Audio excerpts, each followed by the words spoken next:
Hello ma'am, I ngasi ayuki lay hekpa lakpaneba adayda layse khara hekaga kari pata khara hekena changuba adugane aigi kihomdo mullaga paira leirame adu baba ong chatlagane phone lawruraga haidi phone de yamna kap dingba haitare mullameba ama khatang paleba hanak chahidi nagai manga truk panbane phasdre yong ma'am phone lawre kangdiam si e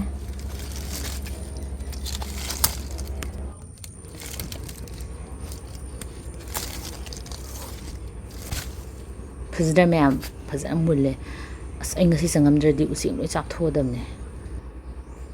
ado sina han he abaneba ado ishorna aidungonda yenghaningdana aido kari pata helini nata di paksang de masamandan hujikanse aduga ai nungdin damase agi isanupi anigi ju sembirage ju su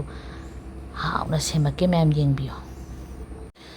ma'am khokpa lore ado ai ma'am ne short tane ai khara daily blog kumba kainom sum adagi chagluk tobugumba khara dum ulake ma'am recipe su masa dum ulake ma'am yengbiyo aina mase grinder hapsale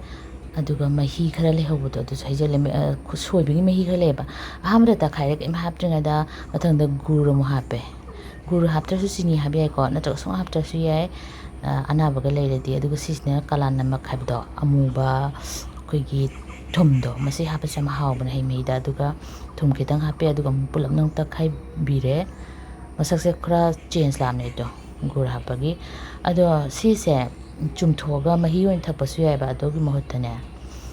direct sumaina dum thakpana di healthy oi kaigino da magi pulp to matungi soksu yawidana adugi ice khra hapire aduga pudina ama thadare khara ga haire aduga ising ayin ba haibire ado kanagumbana yamna soda akogi sprite kumbagi taste lakningadi ko champra thakpagi mahutta soda thokpane ado hapiyo yam hawne ma'am sidi pura aigi original OG oire ma'am aigi pura organic ki home ne aigi tegi hekchaba loire